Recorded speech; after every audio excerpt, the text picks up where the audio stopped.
Between the ages of 19 to 23, I used to be quite the gym rat. I went to the gym 4 to 6 times a week, and I was the strongest I've ever been. But strength is only one aspect of fitness.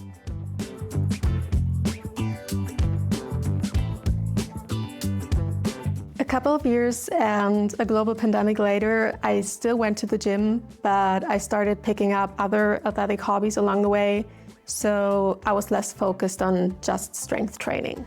Then one day I decided to sign up for a half marathon, which changed everything. Mind you, running a half marathon was initially just a bucket list item to cross off, and I didn't even run 5 kilometers once in my life at the time I signed up. But like so many before me, I developed a love-hate relationship with running, which is pretty hard to resist. And by the time I ran the race almost a year ago, I already knew it wouldn't be my last one.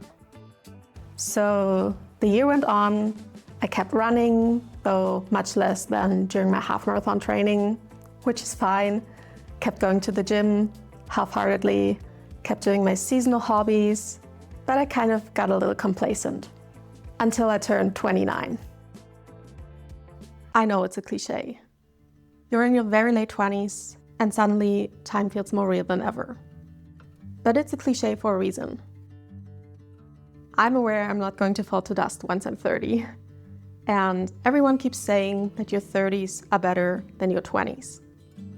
More financial stability, more confidence, higher self-awareness, better relationships. I choose to believe all of this is true. God, I hope it is.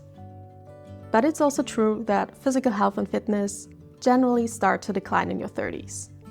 Not overnight, and not as dramatically as society wants us to believe, but the older we get, the less we get away with.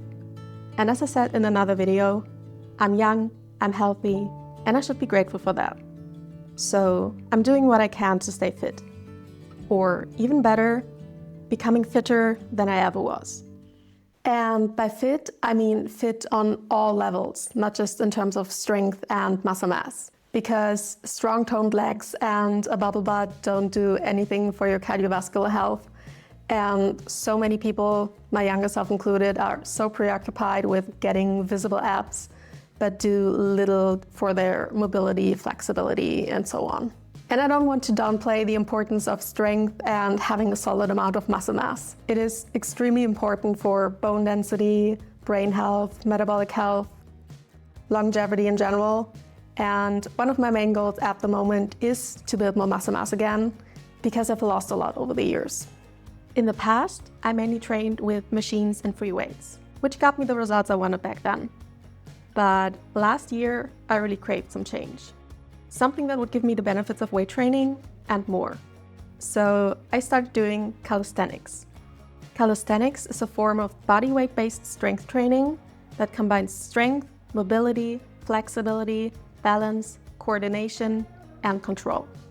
Unlike machines, calisthenics require compound movements with your full natural range of motion, which is why it's so functional for everyday life.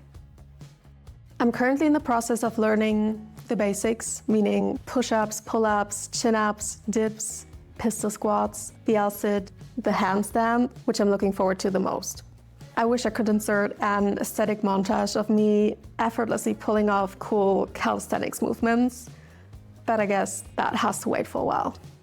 I'm now 3 months in, and on one hand, I thought I'd come further by now. But on the other, I'm doing a push-pull leg split with 3 weekly sessions, which means I'm only training each muscle group once per week. With 4 to 6 calisthenics sessions per week, I'd obviously progress much quicker, but since running is another big focus of mine, and I also occasionally go ice skating, 3 calisthenics sessions is all I can realistically commit to at the moment. And to be honest, at least in the very beginning, my upper body and wrists really needed a longer recovery time. Right after my birthday, before I started doing calisthenics, I did a body analysis, and now 3 months later, I just did my second one.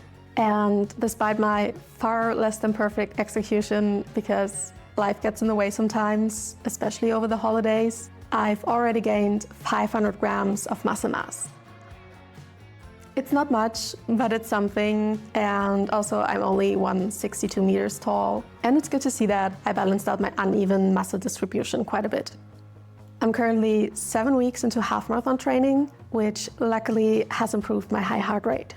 By the way, I'll post a whole separate half marathon video in about 6 weeks where I'll obviously talk a lot more about running.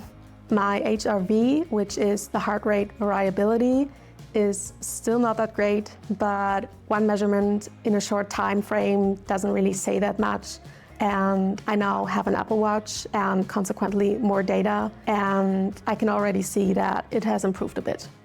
Last month it has been at 55 milliseconds on average, which is not where I want it to be, but we're getting there. So I'm definitely not my fittest self yet, but I'll report back in 3 months.